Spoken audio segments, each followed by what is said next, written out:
रायगडमध्ये एक भीषण अपघात घडल्याची बातमी समोर येत असून पुण्याहून शाळेची सहल कोकणात येत असताना बसचा अपघात झाला असल्याची माहिती मिळत आहे. अपघाताची माहिती मिळताच घटनास्थळी महाड माणगाव येथून बचाव पथके रुग्णवाहिका घटनास्थळाकडे रवाना झाले आहेत.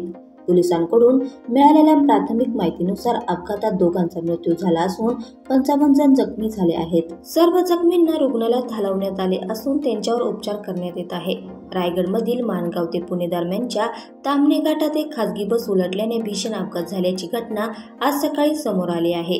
पुण्याहून शाळेची सहल कोकणात जात असताना ताम्हणे घाटात या बसचा अपघात होऊन बस उलटली. ताम्हणे घाटात अवघड वळणावर बस चालकाचं नियंत्रण सुटल्याने बस उलटली असल्याचे बोलले जात आहे. अपघातात बसमधील अनेक प्रवासी अडकले होते. दरम्यान कोंडेघर गाव हद्दीत हा अपघात झाला होता आणि अपघाताची माहिती मिळताच गावकरी मदतीला धावून आले. नागरिकांनी बसमध्ये अडकलेल्या सर्व प्रवाशांना बाहेर काढले. ज्या दोघांचा मृत्यू झाला असल्याची माहिती समोर येत आहे तर 55 जखमी झाले आहेत.